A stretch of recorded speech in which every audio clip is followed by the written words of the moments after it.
ಇಸ್ಲಾಂನಲ್ಲಿ ಗೌರವಕ್ಕೆ ಬಹಳ ಉನ್ನತ ಸ್ಥಾನವಿದೆ ಎಂದು ನಿಮಗೆ ತಿಳಿದಿದೆ. ಗೌರವಿಸಬೇಕಾದದ್ದನ್ನು ಸರಿಯಾದ ರೀತಿಯಲ್ಲಿ ಗೌರವಿಸದಿದ್ದರೆ ಈಮಾನ್ ಕಳೆದುಕೊಳ್ಳುವ ಸಾಧ್ಯತೆ ಇದೆ. ಇಸ್ಲಾಮಿಕ್ ಇತಿಹಾಸದಲ್ಲಿ ಇದಕ್ಕೆ ಸಾಕಷ್ಟು ಉದಾಹರಣೆಗಳನ್ನು ಕಾಣಬಹುದು. ಬಾಂಗ್ ಕೊಡುವಾಗ ಸಂಭಾಷಣೆ ಮಾಡಬಾರದು ಎಂದು ನಮಗೆ ತಿಳಿದಿದ್ದರೂ ಬಾಂಗ್ಗೆ ಗೌರವ ಕೊಡದೆ ಎಷ್ಟೋ ಬಾರಿ ನಾವು ಮಾತನಾಡುತ್ತೇವೆ. ಅದೇ ರೀತಿ ಕುರ್ಆನ್ ಓದುವಾಗಲೂ ನಾವು ಮಾತನಾಡುತ್ತೇವೆ ಅಲ್ಲವೇ?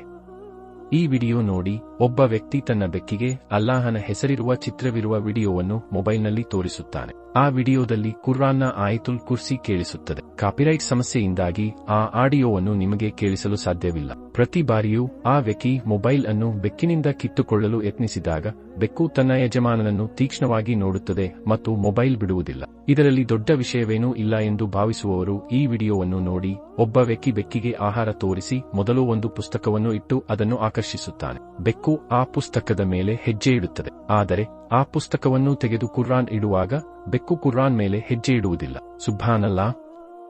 ನಾವು ಪಾಪಿಗಳಾದ ಮನುಷ್ಯರು ಕುರ್ಆನ್ಗೆ ಸರಿಯಾದ ಗೌರವ ಕೊಡುವುದಿಲ್ಲ. ಆದರೆ ಈ ಬೆಕ್ಕುಗಳು ಕುರ್ಆನ್ಗೆ ಎಷ್ಟು ಗೌರವ ಕೊಡುತ್ತವೆ?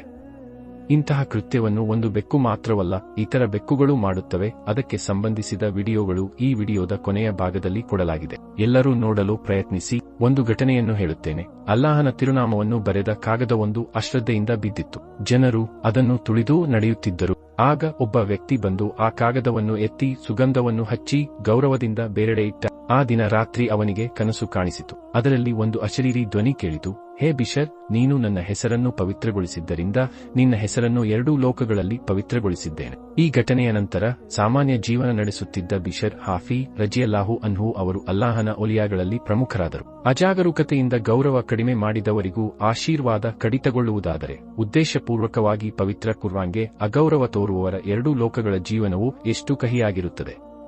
ಆದ್ದರಿಂದ ಗೌರವಿಸಬೇಕಾದದ್ದನ್ನು ಗೌರವಿಸಿ. ಅಲ್ಲಾಹು ನಮಗೆ ಗೌರವಿಸಲು ಕಲಿಸಿದ್ದನ್ನು ಗೌರವಿಸುವ ತೌಫೀಕ್ ನೀಡಲಿ.